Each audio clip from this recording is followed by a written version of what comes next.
So, um, about a month ago, I put up a video saying that I would have to have cataract surgery before long. Couple of updates since then. Basically, my vision has gotten a little worse. It's gone from 2080 to 2100. I'm getting the halo effect from any major light source, but especially like artificial lighting. It's like there's a cloud surrounding it.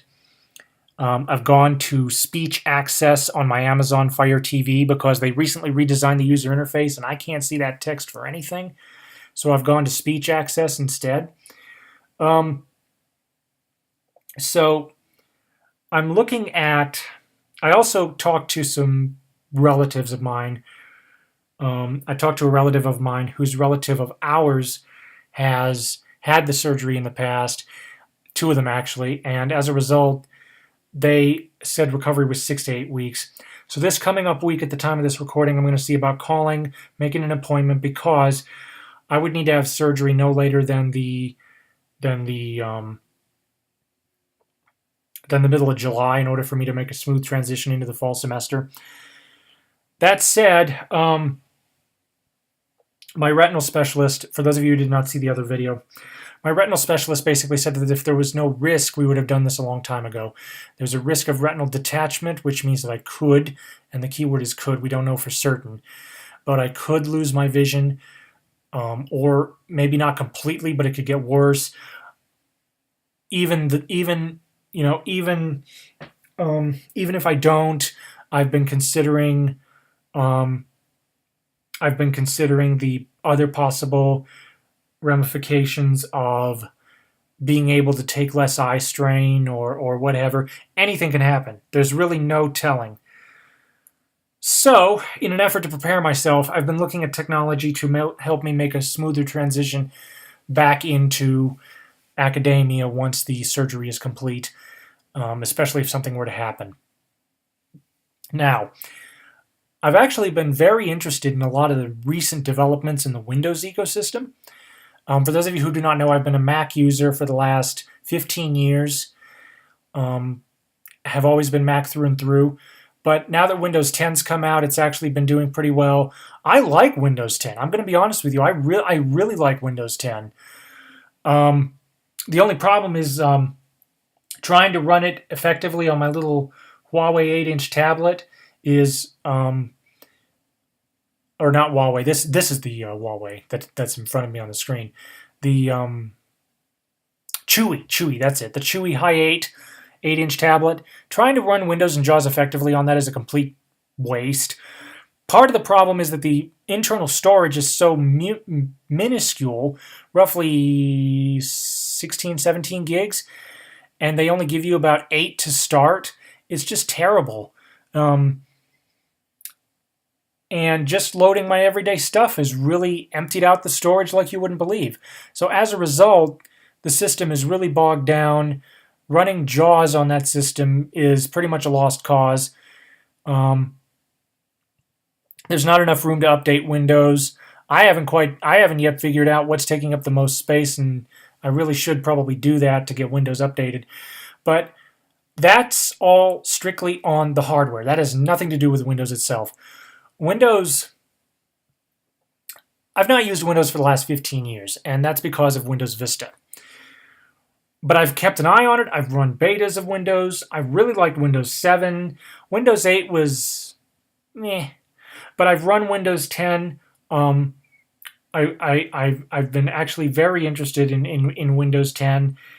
It's actually not a bad operating system at all. And in the case of accessibility, Macintosh accessibility has been around now for about 10 years. Windows accessibility has been around for 20. So as a result, excuse me. As a result, there is greater chance that I will get more accessibility advantages on the Windows side, not necessarily from the screen readers themselves, okay?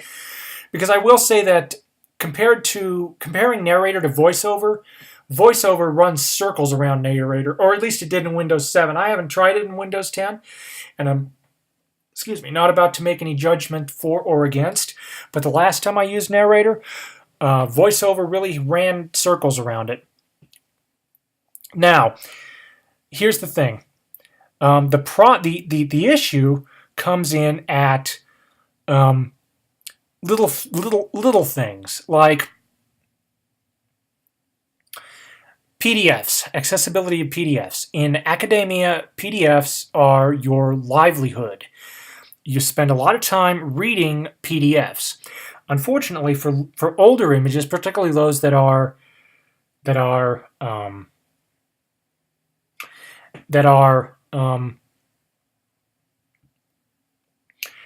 like scanned images, they're text to the visual user, but to the screen reader, they're basically blank because it's nothing but a picture. Those are the worst. Those are literally the worst because the screen reader sees nothing there. So there's really nothing really to do with it unless you run it through an optical character recognition system. Now on the Macintosh, the only one that I'm aware of that'll work is ZoomText. But you have to have ZoomText running, and if I do have some usable vision but end up having to prefer speech in the end, it's just juggling all that.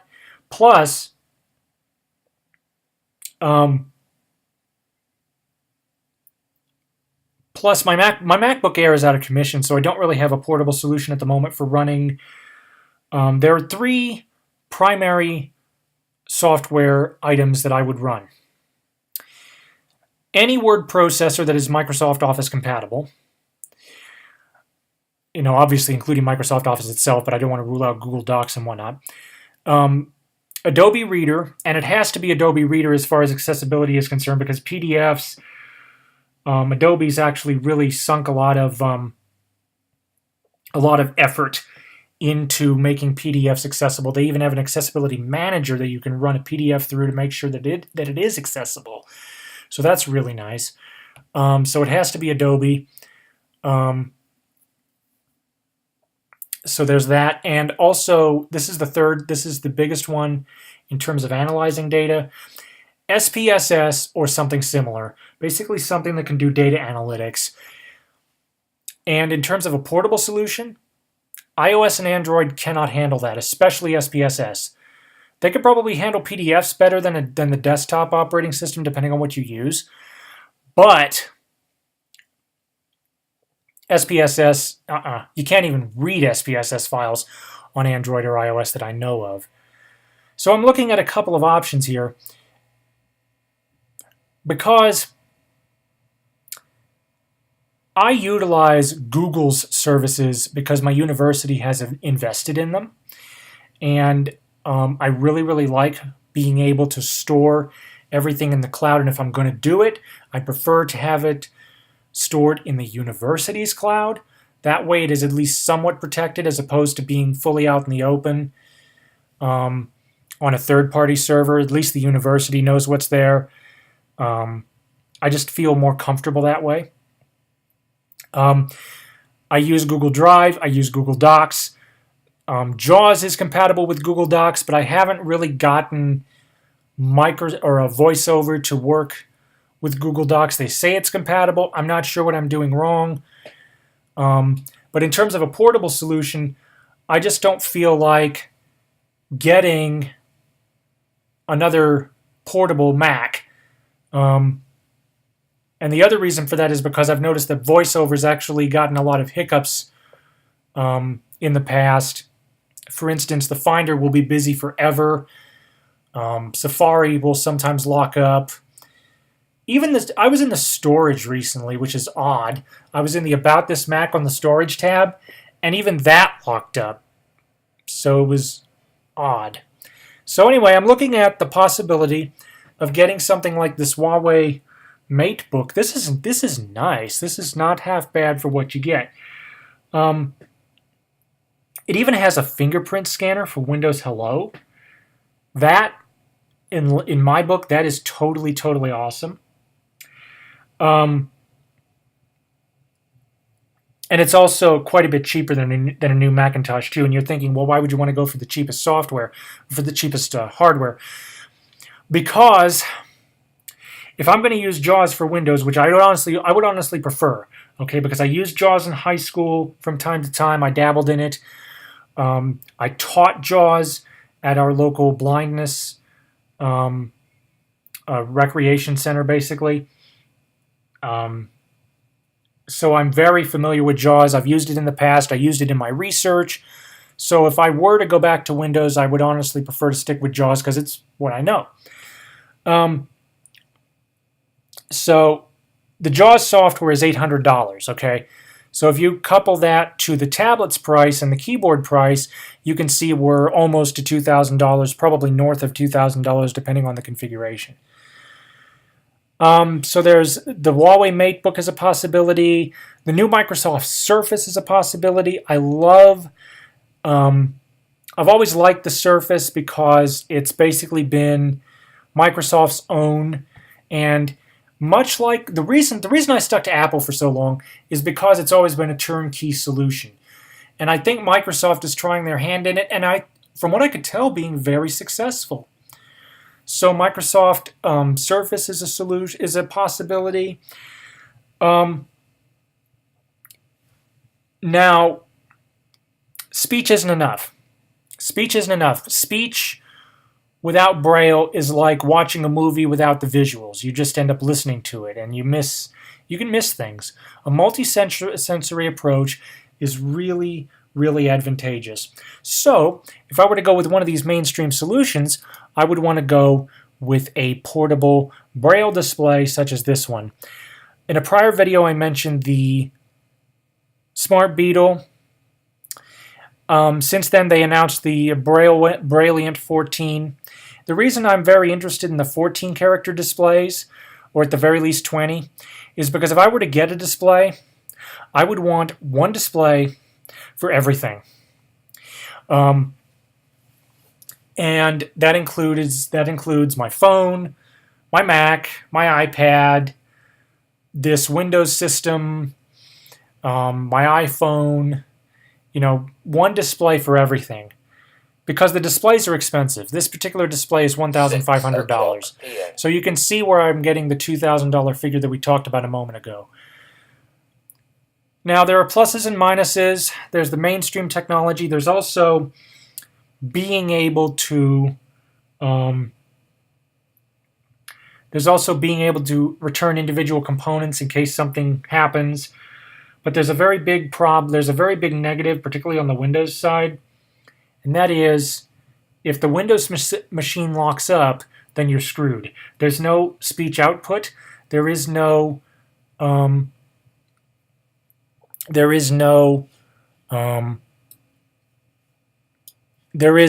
recovery option.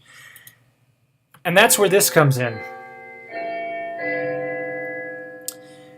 This is the L-Braille. It is a 2 gigabyte, 160 gig internal storage Windows computer. Note that I didn't say note taker. This is literally a full-blown Braille-enabled, speech-enabled, with JAWS, Windows 10 computer. It runs Windows 10 Home and does everything a Windows computer can do, because it is literally a Windows computer. The outer shell is the computer, and the inner portion here, there you saw my arrow get bigger there. This inner portion is the Braille display, and the really cool part is you can disconnect the Braille display and use it with other items. But this has a key advantage over other Windows solutions in that, if you remember, I talked just a moment ago about how if you end up locking up your Windows PC, you're kind of at a loss if you're a speech user. This has a built-in custom self-voicing, self-brailing recovery mode. It also has, and this is really cool, a number of built-in custom applications. It comes with FS Reader for Daisy Books. It comes with a couple of custom apps like L Notes, which allows you to type notes and then export them to an MP3 file if you need to, or a traditional text file. It's custom built for the blind with the advantage of it being literally a full Windows computer. So in case something else like like a virus comes out, you'll have to update it. It is literally a Windows computer. But on the upside, if a friend of yours says, "Hey, did you check this out in the Windows App Store?" Well, there you go. This being a full Windows computer, you have access to the Windows App Store. It is just fantastic. And the other reason why I'd be looking at something like this is because it's an all-in-one solution. I don't have to worry about keeping 2 separate batteries charged. I don't have to worry about cables. I don't have to worry about whether or not a connection gets lost. And I don't have to worry about carrying multiple devices. That includes my cell phone, because this thing also has an LTE modem on board. Whether that will work with Verizon is going to be interesting to see. But the fact that this is literally a full Windows computer that can also be your cell phone, I mean, GPS, cell phone, full Windows computer in a single device,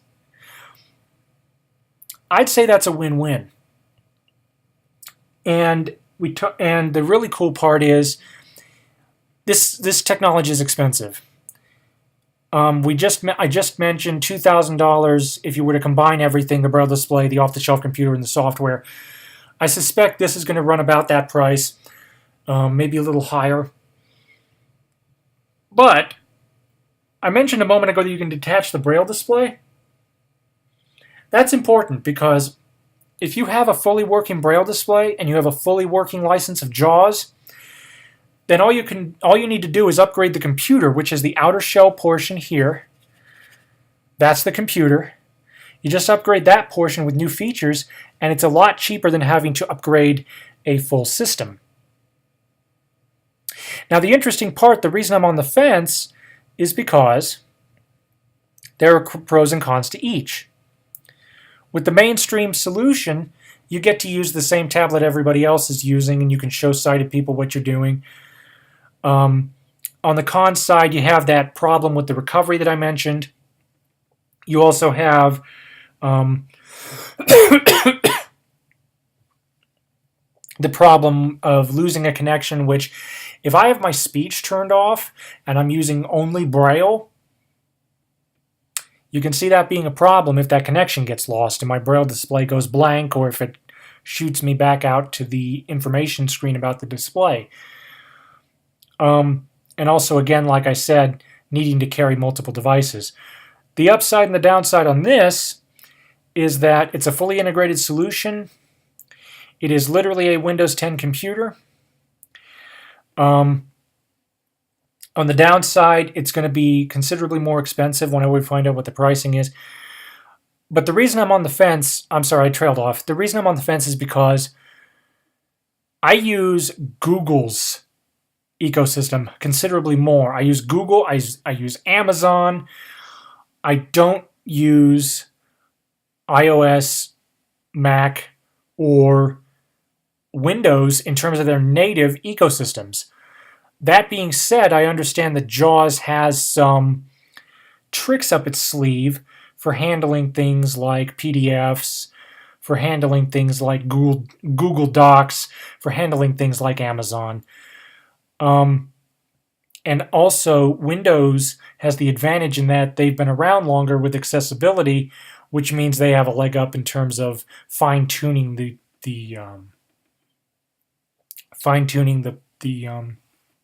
small points.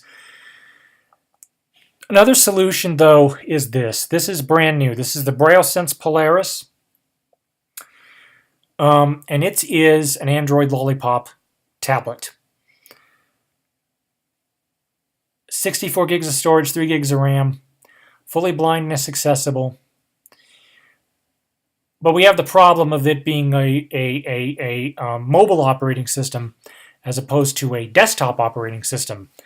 The L-Braille, which is what this is, I forgot to mention the name, I'm sorry.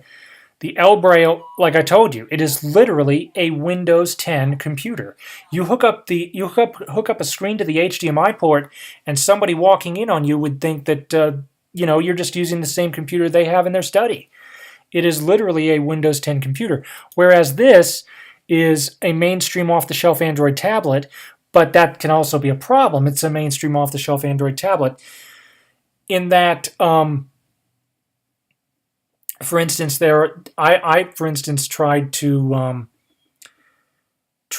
create a new folder for my Gmail, and it wouldn't let me. That's a problem with the Gmail app. That's not a problem with any accessibility software. So, but again, I use the Google ecosystem considerably more than I do the Microsoft or iOS ecosystem. Yet at the same time, in terms of horsepower and capability, I would say that running one of these Windows solutions might be the best bet. I honestly, that's the mystery. I'm not 100% sure. I'm very interested in the L Braille, and I'm also interested in, like, for instance, the Microsoft Surface and coupling a Braille display to that. But but just the capabilities overall. But the other option that I have is to stick with the Macintosh. But I don't know. I really do not know. I'm not sure if I should go back to Windows, if I should try my luck at using an Android device. And again, the reason for an all-in-one solution as opposed to using my phone with a Braille display, again,